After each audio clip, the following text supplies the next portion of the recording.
আমরা দেখেছি জুট আমলের বিভীষিকাময় এই রেকর্ড, এই পুরনো রেকর্ড বাজিয়ে বাজিয়ে 10 বছর আগে ওরা রাজত্ব করেছে। মানুষ চেয়েছিল যে ত্রিপুরাতে আবার তার একটা বিকল্প, একটা ব্যবস্থা, তার জন্য জোট কংগ্রেসকে দিয়েছিল। কিন্তু সেটা কি আমরা দেখলাম? আরো বিভীষিকাময়, আপনারা সবাই জানেন। আর সেটাকে রেকর্ড, পুরনো রেকর্ড বাজিয়ে বাজিয়ে আরো 25 বছর এই সিপিএম রাজত্ব করেছে। এখন আমি দেখলাম ওনাদের লিডার এখন বলছেন, বেরিয়ে এসছে অদ্ভুত, আগে তো লাল টুপি পরতো ওটা, এখন দেখলাম কি একটা অদ্ভুত ধরনের টুপি টুপি পরে ইন্ডি, যে ওদের নতুন যে অ্যালায়েন্স হয়েছে। তো লজ্জা হয় যে কংগ্রেস সিপিএম জোট বলে না, বলে ইন্ডি জোট। আমরা বাধ্য হয়েছি এখন কংগ্রেসকে সাপোর্ট করার জন্য। বলে কি করে? লজ্জা হওয়া উচিত যে হাতে এখনো যে খুন এখনো শুকায়নি, তাদের সাথে হাত মিলিয়েছে। অদ্ভুত। এবং একই সে মঞ্চে বসে বলছে আমাদের কংগ্রেস প্রার্থী, ওনাকে ভোট দিন।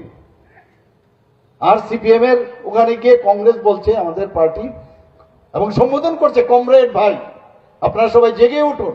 আরে অদ্ভুত। 1977-78 ল্যাটারাল এন্ট্রি নিয়ে কিভাবে সিপিএম ঢুকেছে সবাই আমরা জানি।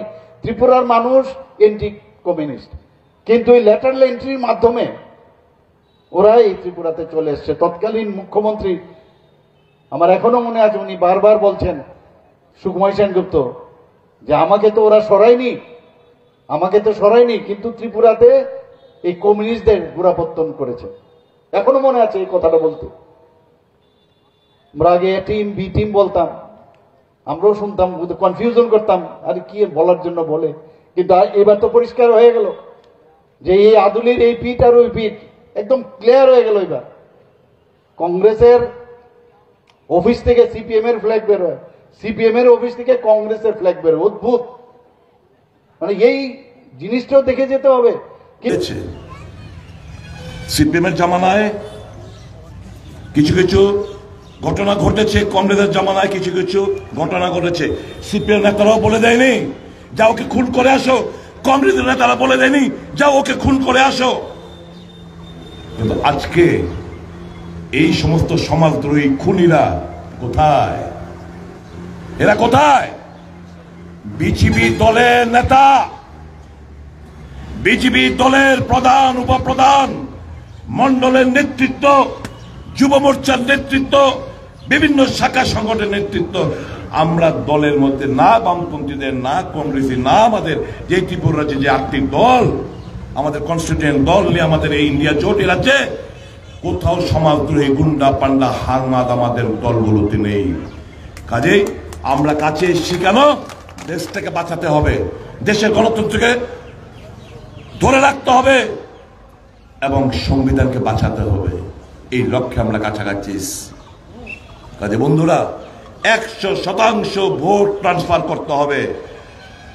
আমার বিশ্বাস আগামী নির্বাচনে সেটাই হতে যাচ্ছে। কিন্তু তার জন্য যেভাবে বিভিন্ন ভাবে একটা মিথ্যাকে এই গোয়েবেলসের কায়দায় যেভাবে বলেন যে দেশকে বাঁচাতে হবে, গণতন্ত্র রক্ষা করতে হবে, সংবিধান বাঁচাতে হবে, যেভাবে বলে, মানে অদ্ভুত লাগে আমার। আর এই মিথ্যা কথার তো একটা মানে লিমিট আছে। এই যে হিটলারের যে প্রচার সচিব, সেই গোয়েবেল সাহেবের, সেটা কিন্তু ওরা রক্ত করে বলেছে, বলতে থাকো, মিথ্যা বলতে থাকো, বারবার মানুষকে কনফিউশন করো, আর কনফিউশনের মাধ্যমে এর থেকে গোলা মাছের জল ধরো। এই তো অবস্থা।